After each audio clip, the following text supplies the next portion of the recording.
Now on Denver 7 News at 4, charges dropped for a Chaffee County man accused of killing his wife.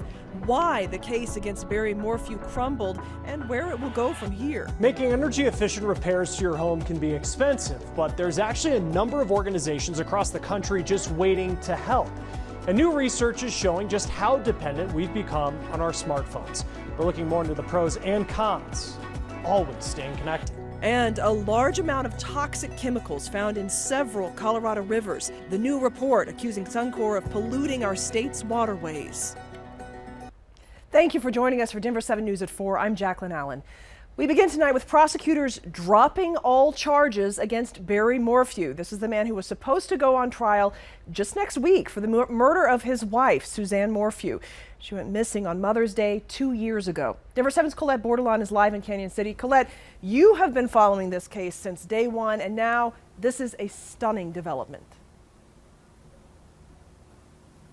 That's right. The judge was telling prosecutors they have some serious proof problems. Apparently, they agree. They're dropping all of those charges against Barry Morphy, including first-degree murder related to his wife, Suzanne, who was last seen almost 2 years ago. Now prosecutors say they think they know where her body is, but that it's covered by snow. Barry Morphy walked out of the courtroom today smiling with his 2 daughters. They both said in the courtroom they're looking forward to taking this time to heal and finding out what happened to their mom. But they don't think their dad had anything to do with it. Suzanne's family also spoke virtually to the courtroom, saying they agree with the decision to drop the charges. The prosecution had 2 reasons for filing this motion today. 1, hoping they'll find Suzanne, and 2, because the majority of their expert witnesses were not going to be allowed to testify at the trial, which was set for the end of April.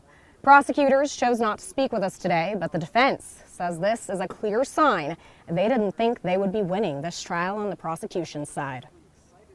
Definitely, there was not any evidence, even close to convicting him of murder of his wife. Instead, what their evidence is that she could have left or she could have been abducted. And the evidence is way stronger for both of those possibilities than anything far from Mr. Morphy having the ability to murder his loving wife.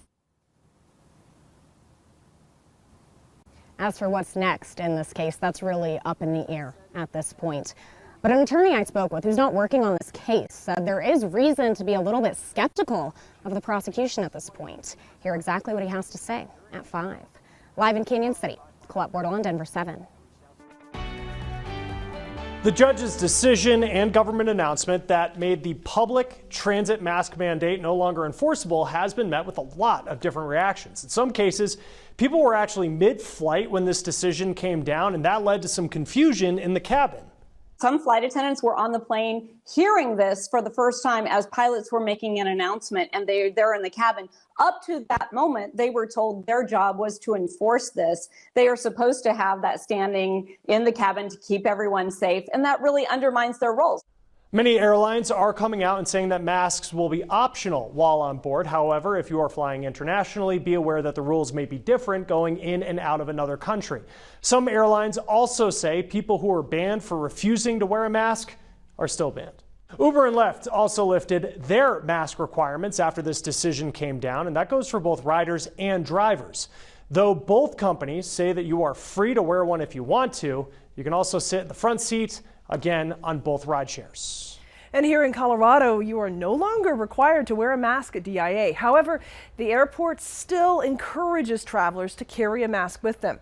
RTD has also dropped its requirement for riders on buses and trains and for those waiting on any of its properties.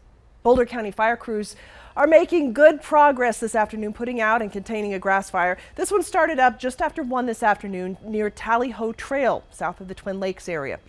Door-to-door evacuation notices were given to some nearby homes, but alerts were not sent out because of how quickly this fire was contained. Officials are asking people to avoid that area while fire crews are still on scene watching for any hot spots. Colorado Senator Michael Bennet is in Boulder County today. He is getting a look at the debris removal process following the Marshall fire. Bennett was joined by officials from Louisville, Superior, and Boulder County. And Boulder County says tree removal has started now in some areas damaged by that fire. Heavy equipment will come later this week to start removing metal, ash, and concrete. A new report by an environmental group found that a large amount of forever chemicals found in the South Platte River are from Suncor refinery. PFAs, or forever chemicals, are most commonly used in firefighting foam and nonstick pans. A growing number of studies show that they cause negative health effects. The study by Earth Justice, using Suncor data, found that the refinery contributed 47% of the PFAS pollution into Sand Creek and up to 18% of the PFAS pollution in the South Platte River. The group wants the state health department to take action. What they can do is make Suncor's permit stronger by strengthening the PFAS limits and by requiring more frequent monitoring at more outfalls, not just the one outfall, and by having a strict compliance timeline so that Suncor has to reduce PFAS as soon as possible to protect our drinking water. The state's in the process right now of reviewing Suncor's water permits. It's unclear if this will have any effect on that process. Denver wants to double its recycling and composting programs over the next 5 years. Under a new master plan, the city would divert half of its solid waste away from landfills and into recycling or composting. That would increase to 70% by 2032. Now, the city says the plan will reduce greenhouse gas emissions equivalent to taking 600,000 cars off the road. The plan also includes ways to minimize waste and educate the public about a more sustainable future.